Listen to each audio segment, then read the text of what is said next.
সুপ্রিয় শিক্ষার্থী, আসসালামু আলাইকুম। ইউথ একাডেমি অনলাইন ক্লাসে স্বাগতম। এইচএসসি বাংলা দ্বিতীয় পত্রে সমাস খুবই গুরুত্বপূর্ণ। সমাস নিয়ে আমার ধারাবাহিকভাবে ভিডিও থাকবে। আজকে সমাসের প্রাথমিক আলোচনা পার্ট 1। সমাস এটি একটি সংস্কৃত শব্দ। পরস্পর অর্থ সম্বন্ধ দুই বা ততোধিক পদকে এক পদে পরিণত হওয়াকে সমাস বলে। অর্থাৎ অনেকগুলো পদকে যখন একটি মাত্র পদে পরিণত করা হয় তখন তাকে সমাস বলে। তো যেমন এখানে মৌ সংগ্রহ করে যে মাছে, অর্থাৎ এখানে পুরো একটা বাক্য আছে।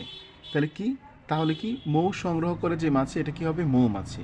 অর্থাৎ এই যে বাক্যটা যে আছে, এই বাক্য থেকে যে মৌমাছি অংশটা হয়েছে, এটাই হচ্ছে সমস্ত পদ বা সমাস।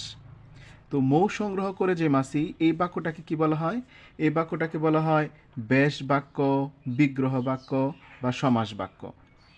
আর এই বাক্যটা থেকে, অর্থাৎ এই ব্যাস বাক্য থেকে যে অংশটা হয়েছে, এটাই হচ্ছে মূলত সমাস বা সমস্ত পদ। তো সমাসের কাজ কি? সমাসের কাজ হচ্ছে একপদীকরণ, অর্থাৎ অনেকগুলো পদকে, এখানে একটা, দুইটা, তিনটা, চারটা, পাঁচটা পদ আছে। অর্থাৎ এই পাঁচটা পদ থেকে যখন একটা মাত্র পদ করা হয়েছে, অর্থাৎ একপদীকরণ করা হয়েছে, তাহলে সমাস মানে কি? সমাস মানে হচ্ছে একপদীকরণ। তারপর কি? অনেক বড় একটা পদকে ছোট করা হয়েছে, এজন্য সমাস মানে হচ্ছে সংক্ষেপণ। এবং সমাস মানে হচ্ছে পদের মিলন। অর্থাৎ এখানে পদটাকে সুন্দরভাবে সাজানো হয়েছে, যে মৌ সংগ্রহ করে যে মাছি। অর্থাৎ এটাকে যদি আমরা এলোমেলো করে সাজাতাম, মাছি যে করে মৌ সংগ্রহ, এভাবে এলোমেলো করে সাজালে কিন্তু বাক্যটি শুনতেও সুন্দর শোনা যেত না, তখন কিন্তু আমরা মৌমাছি লিখতে পারতাম না। তাহলে সমাসের কাজ কি? সমাসের কাজ হচ্ছে একপদীকরণ, সংক্ষেপণ, পদের মিলন। আর আমাদের কাজ কিন্তু মূলত হচ্ছে এই সমস্ত পদ নিয়ে। এবং এই সমস্ত পদের মধ্যে কিন্তু দুইটা অংশ রয়েছে, পূর্বপদ এবং পরপদ। অর্থাৎ এই মৌ, এই অংশটা হচ্ছে পূর্বপদ, এবং মাছি, এই অংশটা হচ্ছে পরপদ। তাহলে এই মৌ এটা হচ্ছে পূর্বপদ এবং মাছি এটা হচ্ছে পরপদ। এই পরপদের আরেকটা নাম হচ্ছে উত্তরপদ। তাহলে এখন এই যেই দুটো পদ নিয়ে, অর্থাৎ এই মৌ এবং মাছি, যেই দুটো পদ নিয়ে সমাস গঠিত হয় তাকে বলা হয় সমস্যমান পদ। এছাড়াও এখানে মৌ সংগ্রহ করে যে মাছি, এই প্রত্যেকটা পদগুলোকেই কিন্তু সমস্যমান পদ বলে। তো এটা অনেকজনে অনেক অভিমত দিয়েছেন। তো মৌ সংগ্রহ করে যে মাছি, অর্থাৎ মৌ এবং মাছি, এই দুটো পদ নিয়ে যেহেতু সমাস গঠিত হয়েছে, তো এই দুটোকে বলা হয় সমস্যমান পদ। যেসব পদ নিয়ে সমস্ত পদ বা সমাসবদ্ধ পদ তৈরি হয়, তাদের প্রত্যেকটি পদকে সমস্যমান পদ বলে।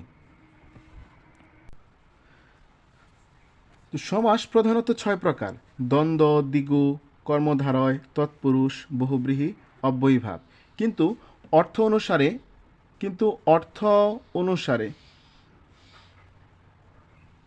অনুসারে সমাস 4 প্রকার।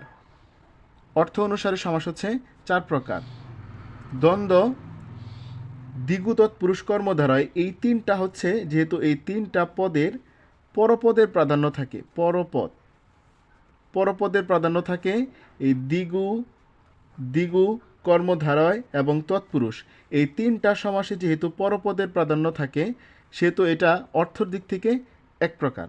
আর দ্বন্দ্ব সমাসে কি? উভয় পদের প্রাধান্য থাকে, উভয় পদের প্রাধান্য থাকে। এবং বহুব্রীহি সমাসে অন্য পদ বা নতুন কোনো পদের প্রাধান্য থাকে। এবং অব্যয়ীভাব সমাসে পূর্বপদের প্রাধান্য থাকে,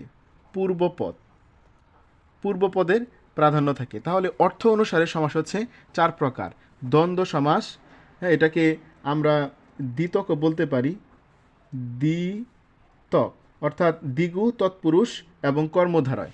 হ্যাঁ, তাহলে অর্থ অনুসারে সমাস হচ্ছে 4 প্রকার। দ্বন্দ্ব, উভয় পদের প্রাধান্য থাকে; দ্বিগু, কর্মধারয়, তৎপুরুষ, পরপদের প্রাধান্য থাকে; বহুব্রীহি সমাসে অন্য পদ বা নতুন কোনো পদের প্রাধান্য থাকে; অব্যয়ীভাব, পূর্বপদের প্রাধান্য থাকে। তো এই ছিল সমাসের প্রাথমিক আলোচনা। তো পরবর্তীতে ধারাবাহিকভাবে প্রত্যেকটি সমাস নিয়ে আলাদাভাবে ভিডিও হবে ইনশাআল্লাহ। আমার চ্যানেলটি ভালো লাগলে সাবস্ক্রাইব করো, বেল আইকনটি ক্লিক করে রাখো এবং সবার আগে নোটিফিকেশন পেয়ে যাবে।